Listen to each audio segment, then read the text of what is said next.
Thank you all for being with us and welcome back to the She Is Me conference special event, a gathering of healers.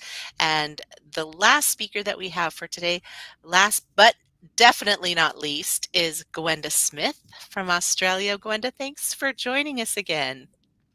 Good morning from Western Australia, Lisa. It's a joy to be here. Thank you. You're welcome. Gwenda is one of our founding members, so we're so pleased to welcome her back for this event. And I'm just going to hand it over to you now, Gwenda. Thank you, Lisa. I'll see you again soon. Good morning, everyone. I hope, well, it's actually afternoon for you that are over in the east coast of the USA, but to everyone else from around the world, hello to you for your day. Thanks for joining me here in the Healers Conference. What a fantastic day it's been for everyone. So, prior to my coming on to have a chat with you, you would have seen Kay Hamilton, who is a friend of mine from the east coast of Australia. In fact, she's in Tasmania. And Kay was talking to you about courage, building courage, and being able to center yourself and using some beautiful oils to be able to connect in deeper with yourself. And I also heard Kay talking about some beautiful wind chimes. The thing is about these awesome elements that we have available to us, they all stem from nature. The wind chimes sing their song through nature. The magnificent oils that you can find all around the world originate from nature. And Lisa and I were just talking about ways to be able to sleep better, be able to feel better through natural herbs. And some herbs, as we know, can be smoked, they can be eaten, they can be drank as tea, but again, they are nature. So the thing is, we are nature. We are a big part of that cosmos. So if you look at yourself as being a part of nature, you can actually draw in all the energy and all of what is called the vibration that you need to be able to live what I call a glorious life or a harmonious life. You see, when you are in harmony within yourself, all of your physical organs work at optimal health. But the greater part of that picture is that when you are in harmony in yourself, you're also in harmony with nature. The importance of that is that when you are in harmony with nature, you have a far greater source of energy. You become a greater source of energy in yourself. And what difference does that make to your life? Huge difference. When you are in that space of being able to not only be your own source of energy from within the vibration that you are, and I'll talk to you a little bit more about that in a moment, but when you are able to be in harmony with nature, you have only to look at the power of nature to see just how much energy you can draw from there. So, when you are aligned with nature and you draw your energy from nature and you combine it with your own resonance, your own vibration, you can shift anything in your life. Before coming on today, I was thinking about how I would share with you my story of how I come to know that I was a healer, a seer, a sage. Um, I don't particularly resonate with these terms, but have, some people have an understanding of them. So, psychic, clairvoyant, and I've been called those things over the years, but I must admit they don't sit well with me. The other one is medium. So I was thinking about how I could share with you the experiences that I had. And I was thinking about how I used to be able to call in the wind. And it seemed to be a natural thing for me to do when I was a child. I would call in the wind. And I would use the wind to clear away people's energy that I didn't want near me or that I was feeling upset with as a child. And I didn't know how I was able to do that because I was a child. But it just seemed to be an integral thing for me, a natural thing. And that's how it's been for me through my life. I've just done what is natural to me. So back to nature, we are nature. We are a great component of nature. If you have a look at people's gardens, even um, plants in their home, you can see where that person's energy is, how well they are, how harmonious they are in their life according to their garden. You know, they say for children that if they feel unsafe when they're walking home, walking to the shops or to school, that they are to go to a house that has a very lush garden. Can you think why that might be? They tell children to go only to the houses that have a lush garden. And they teach the children, that's here, I don't know about in your countries, but that's here. They teach the children that a home with a lush garden, a garden that is being tended and loved and cared for, is going to be a house that is safe for them because it will have people in there that are loving, kind, and caring. You can do some amazing little experiments on a plant and even with water, and you can check where your energy is and where are you in your own harmony and therefore with nature, because the water and the plant will respond to your energy. So you can actually make that plant flourish. You can make that water have a whole different, I'm going to say, texture in your mouth. And that might sound really strange given it's water. But if you were to do some energetic experiments with water, you would come to find what I mean. You will also be able to see that the water can change color according to you, according to your energy. So if you're looking to learn more about how you can be your own healer, because you are, but many people are very distracted away from their natural innate nature connection and connection to their higher self, connection to their own energy. And they're distracted through the way that we have been created to be through this world. But if you want to go home again to that innate part of yourself, begin by aligning with nature and begin by tending to plants and having some fun with water. Did you know that you can shift the vibration of water by the word that you write on a container?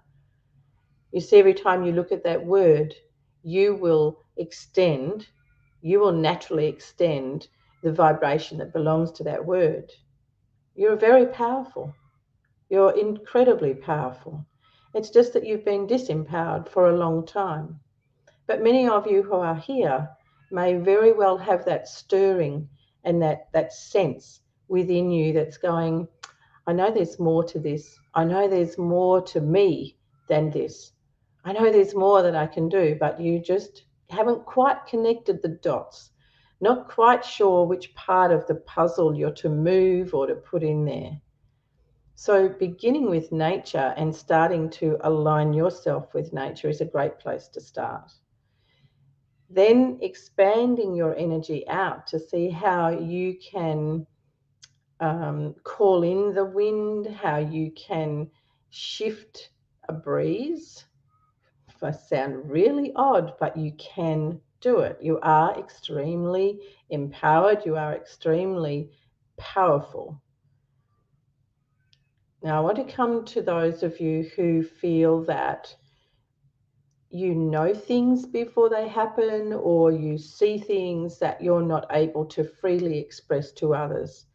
And there's one really important component that I would like you to take away today, and that is it doesn't need to be explained to anyone else. Because whatever it is that you can feel, whatever it is that you are able to see, once you have aligned yourself with nature and maybe use some of the tools that are available to you, like the oils, incense, chimes, bells, prayer, intention, meditation, quiet breath, you connect yourself to your higher self and to the higher divine. And once you are aligned in that manner, you receive the answers of what it is that you're wanting to know more about. So, for those of you who can see things that are not tangible in this world, you haven't lost the plot, and you really don't need to explain it to anyone else. Now, I've worked with a lot of people over nearly 40 years, or is it 41 now? It's a long time, that have ended up being diagnosed with some form of mental illness, such as multiple personality, schizophrenia, um, manic depressive, lots of very serious diagnoses. But it's come down to the fact that they, since being very young, have been able to hear voices, see things that other people could not see. And because they've been very young, they have spoken about it, or they have reacted to those situations. And of course, for the others around them who are not in any way connected to their own personal power and not connected to anything beyond what can be seen here, they make the decision that there is something wrong with that child, with that young person, and sadly, even with an adult. So, what I'm saying to you here is it is important to reach out if you are being traumatized, if you are finding it really difficult with these things. But if you are okay and you're able to center yourself and you're able to spend time in quiet space, in silence, you will find your answers and you will find the peace to be able to understand what it is. And then as you become more courageous, as you become more centered in your power, you will find that you can not only manage it better, but then you can start to talk to people about what it is that you're experiencing. And I can tell you that you will always be selective with who you talk to about what you can see, what you can hear. And that is a way to remain always.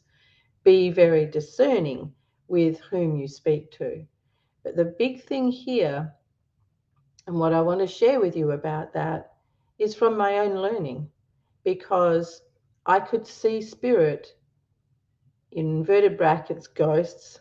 I could see other things that I certainly could not understand what on earth they were. From the age of 4 is where my recall goes back to. So going to bed for me at night was terrifying.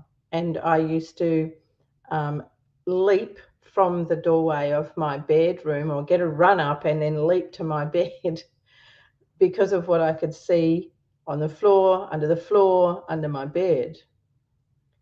And my mum used to say, "Don't be silly, there's no monsters." Anybody ever heard that? Don't be silly, just go to bed, there's no monsters. Well, I became a champion long jumper at school, and I figure it was because of the way I used to jump from the door to my bed. But I was only a little girl at the time. So I also learnt then that I couldn't even say anything to my parents.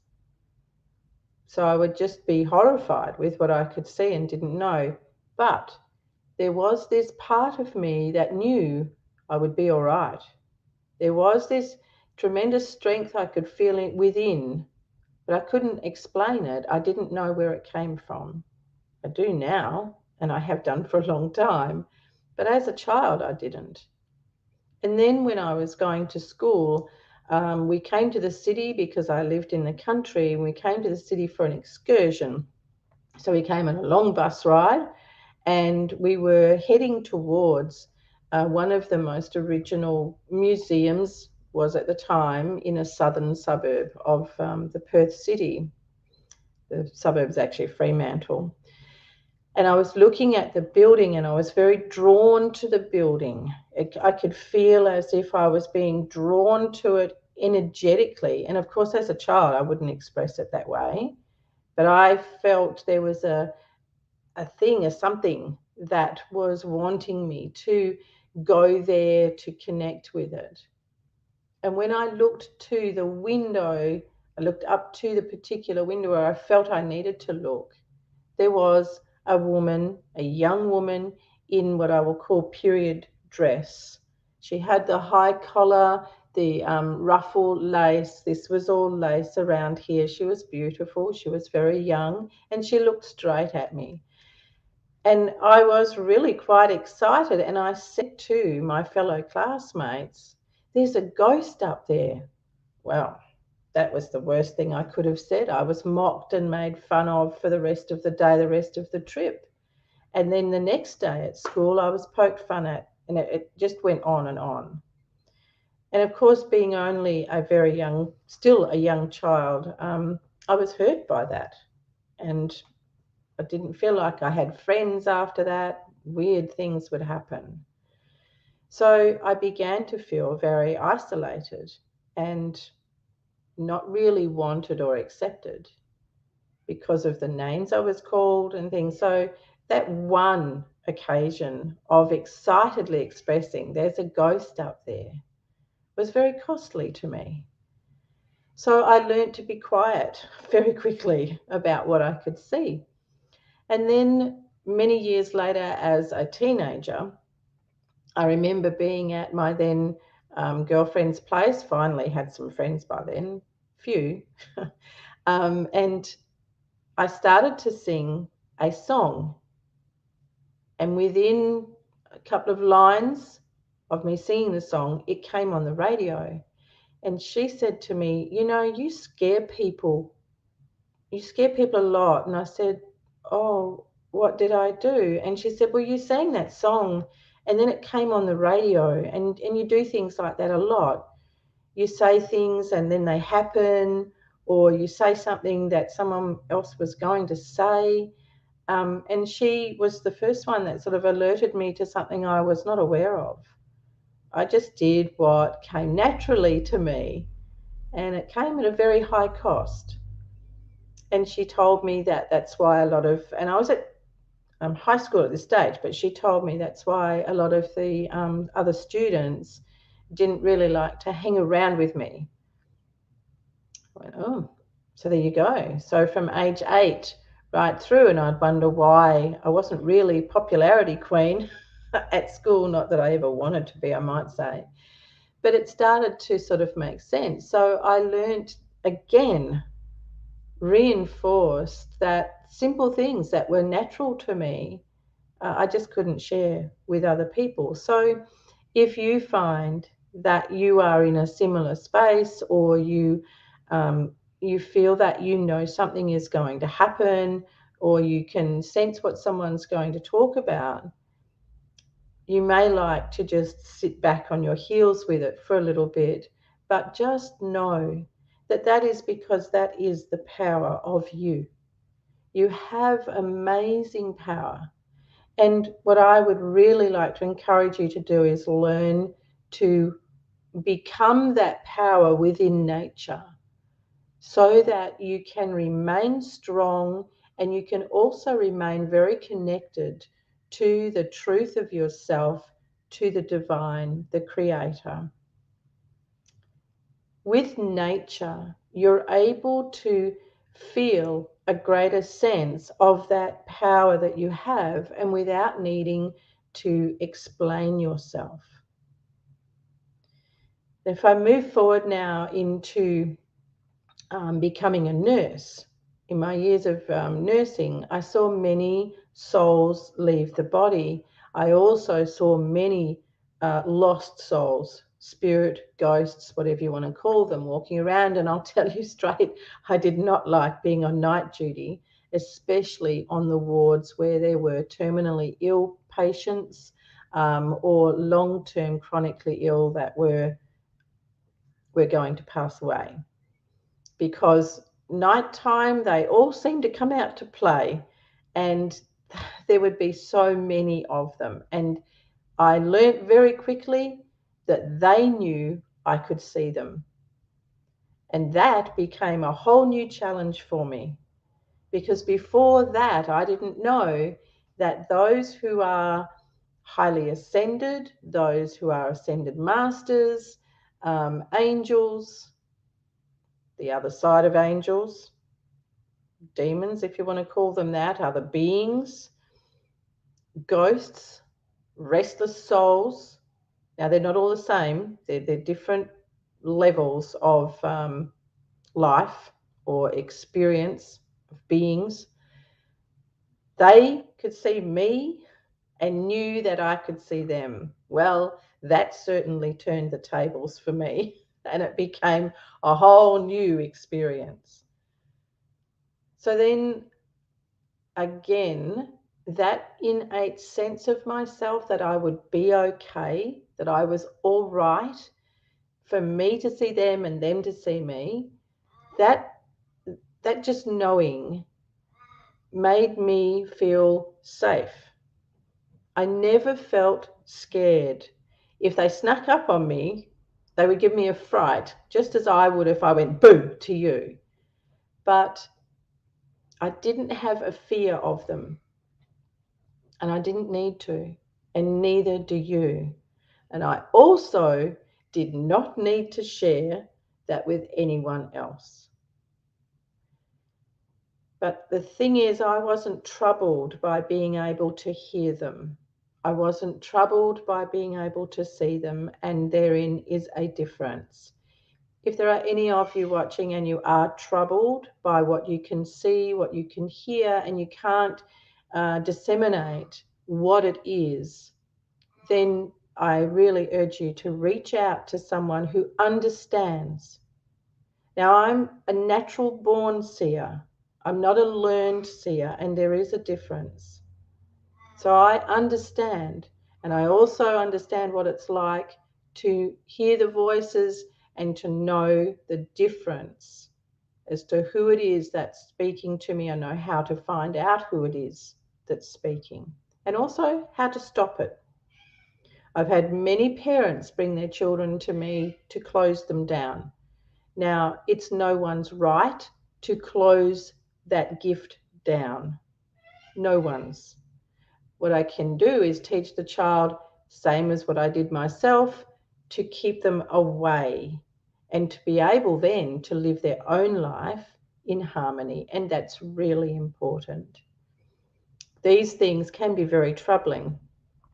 I used to like to sneak up on a psychologist friend of mine when I would go to business networking events, and she would be waiting in line, and I would sneak up behind her and whisper, "I hear voices." And she would laugh her head off and say, "One of these days they're going to put you away." And we would have this little joke. And then it turned out that she was raised in the Salvation Army. Her father was a minister for the Salvation Army, and she said, he used to do strange things, and we would hear him doing odd prayers, and we would see him saying that he was just tidying up this space. And she said, as kids, they didn't really understand what he was doing, but as they come to be adults, they come to find that her father was able to hear and see. And of course, he would never talk about that to his congregation, but he would deal with it and work with it. So when it is a case of being the natural seer, the natural ability to hear and see, I sense, smell, taste, hear, see. So all 5 or 6 of my senses are highly evolved, if you like, for want of a better word.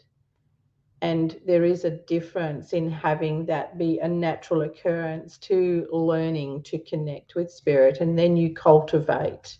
So if you go to learn to connect, make sure you learn with someone who is really, really experienced and can guide you safely in that experience.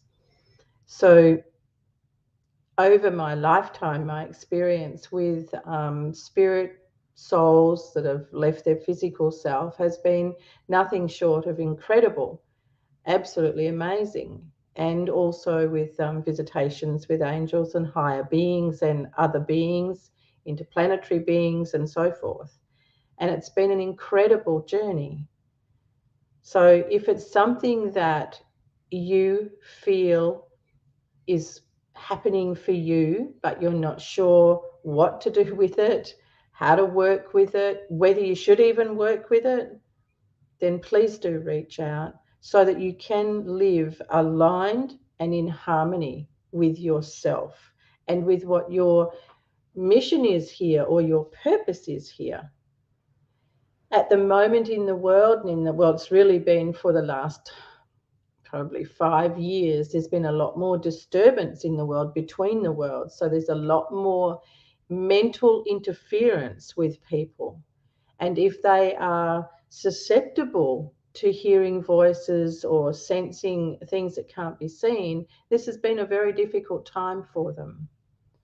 And it's truly, I must urge everyone to reach out and learn to be reconnected to yourself so that you don't get caught up in that energy and really pulled away from your truth, from who you are, because it can happen. And that's where we see the likes of mental interference. On a lighter, brighter, beautiful note, being a healer or being able to be the conduit of healing energy it's simply divine. It is amazing.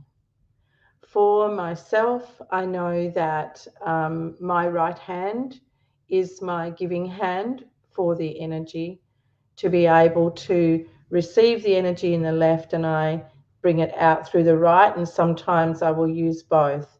But right now, this hand is really, I will say the word that comes to mind is throbbing, but it's not throbbing like a toothache. It's a beautiful sense of the energy. And I'm going to say that's because someone who is watching, you have trouble with your right shoulder.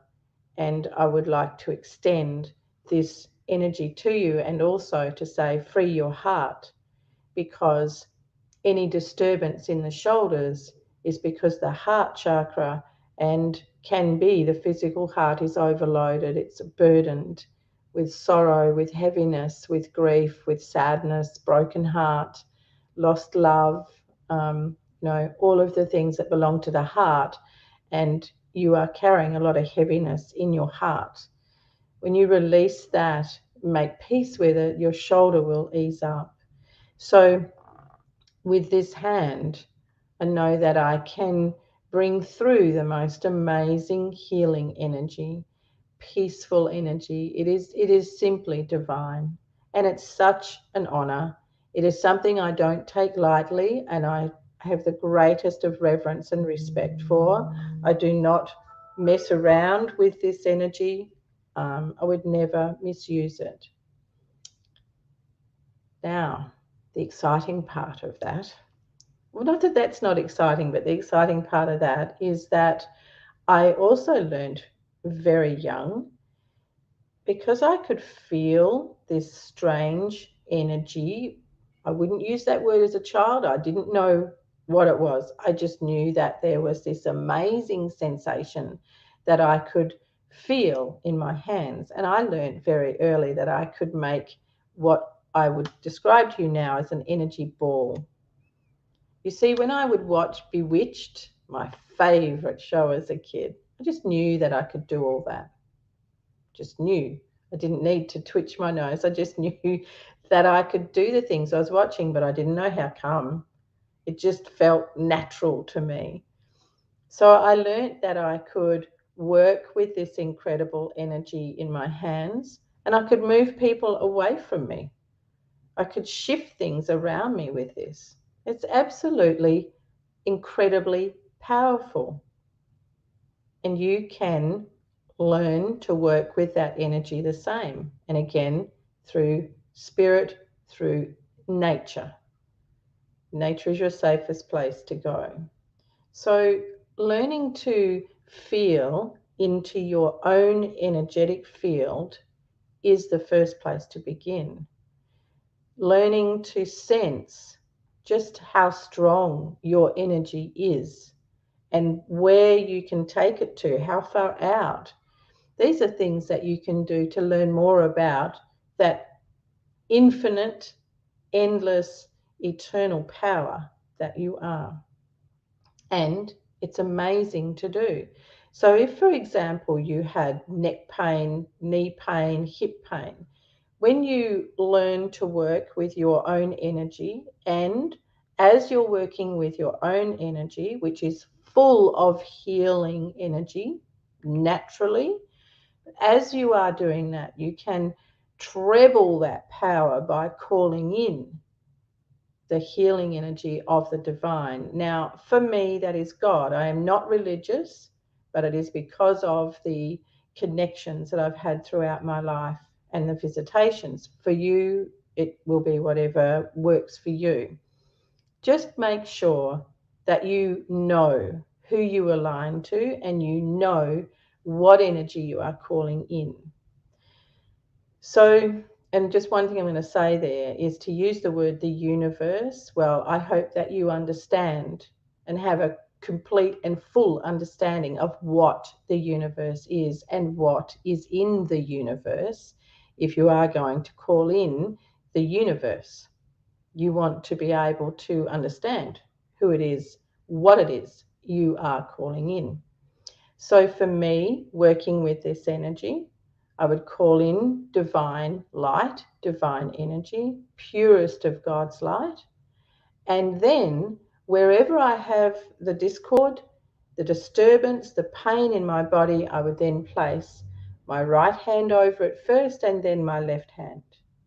Now you may be the opposite. Your receiving hand may be your left hand. So it would be your left hand over the part of your body first, followed by your right. You allow your arms to go soft and then let yourself close your eyes softly like silken blinds and feel that energy and release. When you are done, you release the energy. Otherwise, it'll be pulsating all through you all day and you'll feel like a Christmas tree on high alert. So you rid yourself of the energy. You may want to use water. You may want to go and stand out on the lawn, go and stand out under a tree. If you stand out under a tree, please give thanks to the tree. I've had a wonderful time teaching people how to connect with the spirit of a tree. And the people that have done it have been just blown away with their experience. It is a living being. There is an owner of the tree. There is a beautiful tree spirit present. And they will connect with you and they will offer their energy. They will remove stagnant energy for you. So, if somebody did something nice for you, you would say thank you. So if you're dealing with a tree, a plant, say thank you. Same thing, kindness. Kindness goes a long way in nature, just as it does with other people. So learning to be your own healer really is very simple, and you are a powerful, amazing healer in your own right. If you want to learn more about connecting to your higher self, connecting to the divine so that you can actually hear and receive your messages, please reach out. That is something that I thoroughly enjoy teaching. Um, if you want to know more about living a harmonious, enlightened, aligned life, that's my passion. That is what I absolutely revel in teaching people to be able to do. You didn't come here to this world to live in a little light. You have a huge light within you, and it stems, and I call it your eternal flame of life. It resides in your solar plexus. Funny, you would think it was your heart, wouldn't you? But it resides right in the center of you. And if you think of a candle flame, you didn't come to be a little tiny candle flame. Your eternal flame of life is magnificent, and the world deserves to see it. They don't have to see everything about you, but they deserve to see the beauty of your light. And when your eternal flame of life is free, it has freedom to expand, it has freedom to transcend, then it naturally transforms, and it's able to open your life up like the unfolding of a lotus flower. Lotus flower is over 1,000 petals. So you could have 1,000 lifetimes to come and enjoy opening yet another petal, yet another petal. But you'll do that the more expansive that your eternal flame is. It's not always easy to be able to feel that your flame, your eternal flame of life, is expansive. But what I'd like you to remember today is that it's never to be this small. And most importantly, your eternal flame of life can never be extinguished. Never. It's eternal. It can be dimmed down, it can be dulled down because of our life experience, because of circumstance around you, perhaps sickness, illness. But when you go home to yourself and embrace the power that you are, and you reconnect to that power and learn to feel your energy and learn to play with your energy and then use it to heal, you can free yourself. When you free your physical self, your eternal flame of life is free to glow and grow. And it's free to be that magnificent flame that stands strong. And it is what brings you courage. It is what brings you peace and calm. You see, when you are in harmony with yourself, your body, your physical body, which is the house of your soul for this life, it's able to work for you in harmony. So it's able to work for you in the way that you need it to, which means it's not going to be encumbered in pain, in illness, in disease. I mentioned to someone yesterday that many years ago, I had 3 bouts of what is called influenza A. And when I went to my GP at the time, I haven't been to a doctor for, good Lord, I can't even tell you how many years now. I went to him, and the reason I would ever go was to confirm my own diagnosis. Okay, so I have my nursing background, and I understand different diagnoses and how to do them, but it's from my innate knowing that I diagnose, because I can talk to my body and find out where things aren't working properly or what the problem is. So this dreadful sickness that I'd had, I went to him and said, I think I think I was going to die. And I felt dreadful. And he said, well, he laughed and he said, well, Gwenda, you've had influenza A and thousands of people die of that every year. So he thought it was funny that I used the term, I thought I was going to die. I went, interesting. So I went away then and went to what I've shown you today and placed my hand instinctively over my heart. And you'd be thinking, but you just said you had influenza A. Why would you put your hand over your heart?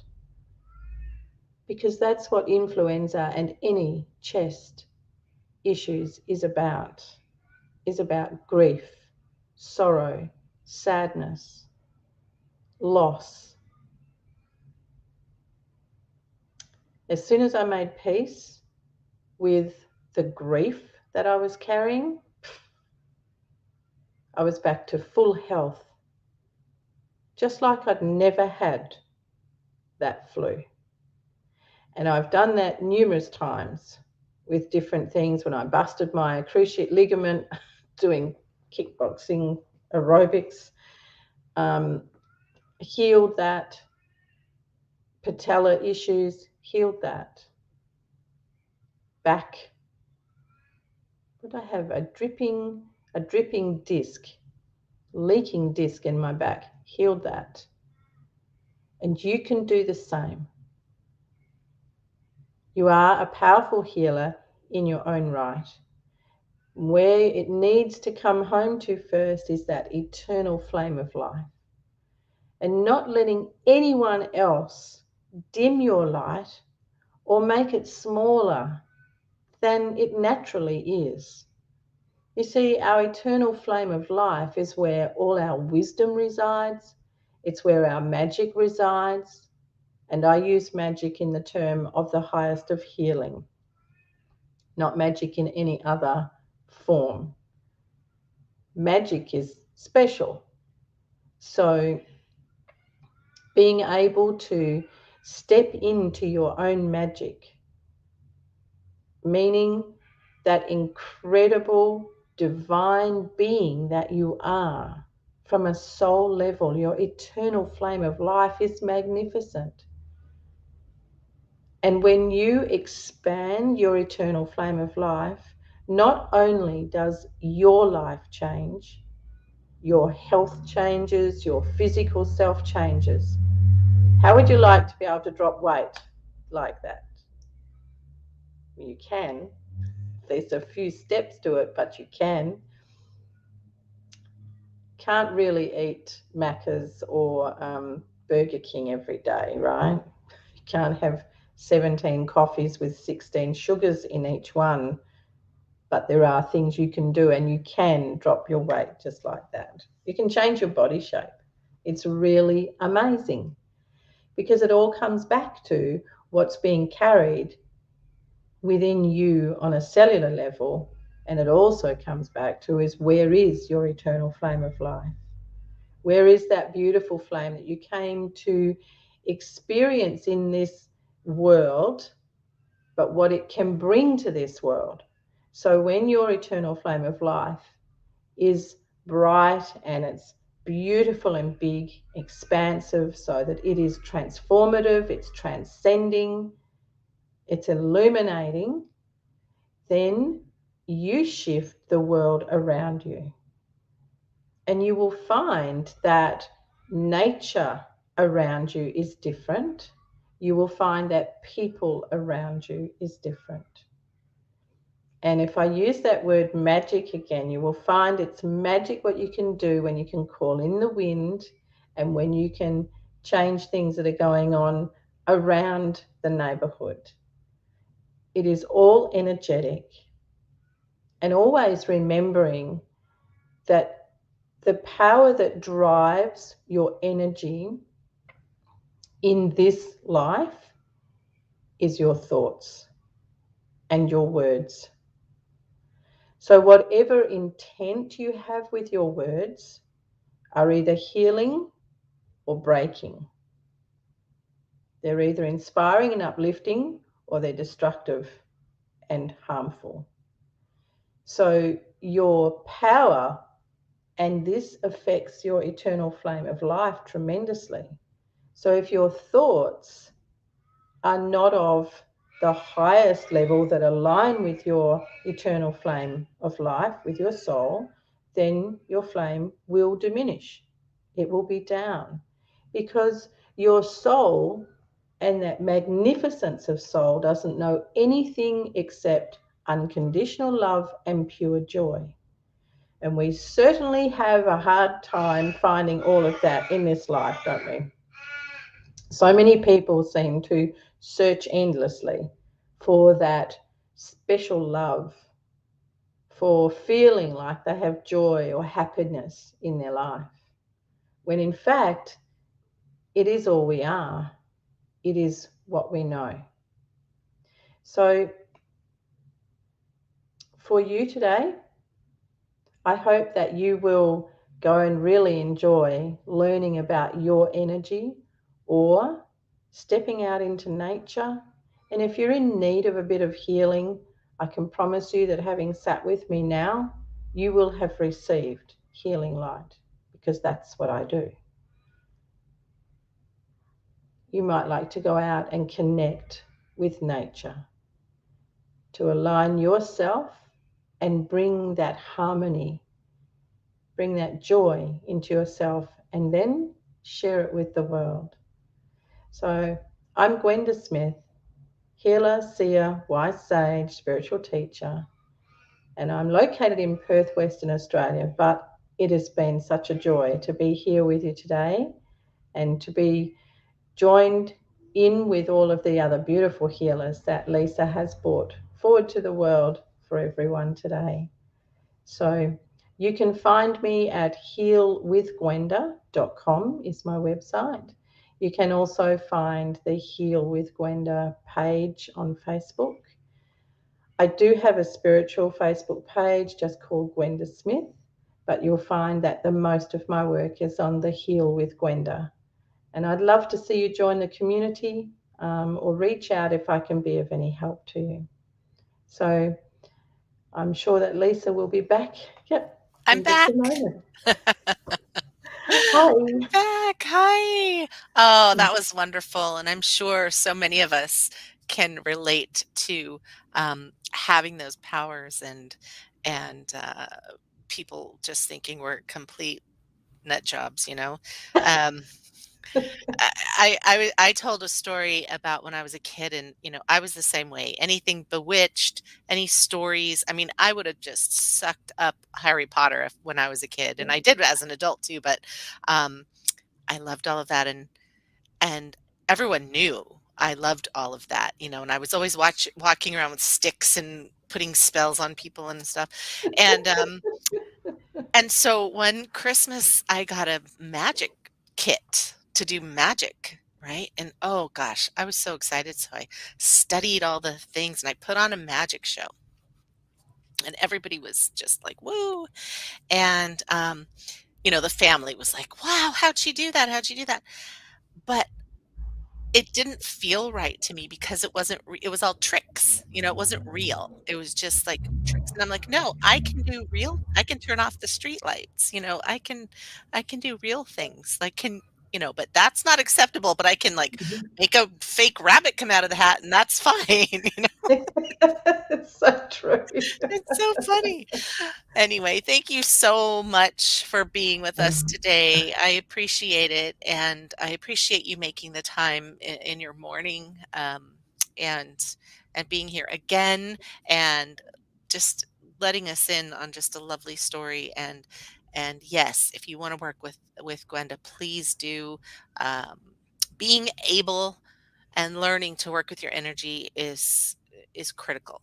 It's critical, especially if it's calling to you and you don't know what to do with it. Yeah, Um, it's yeah. critical to find a guide, to find a teacher, someone who can show you the path. And you don't have to stay with them forever, but it's if you connect with Gwenda, I strongly encourage you to reach out to her and learn from her.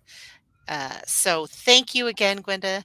Appreciate everyone. Tomorrow we are starting at 9 a.m. I'll be on 9 a.m. talking about the rest of the day, and we will be wrapping up, I think, at 3. So we have a full day tomorrow, and Mm. if just really looking forward to some other speakers. Most of our speakers tomorrow are new members of She Is Me, of the She Is Me community. So it's going to be Fabulous. wonderful. Yeah, wonderful. Yeah. And I'll look forward to seeing everyone or seeing you on the panel tomorrow afternoon, Lisa. Yep. So we are doing a panel. Look for that in the She Is Me community website. So we'll post that as soon as we're done. And it's all Mm. about healing in the age of Aquarius. So I'm really, Beautiful. really looking forward to that. All right. Thank you, Gwenda. Thank you, Lisa. Bye now. Bye bye.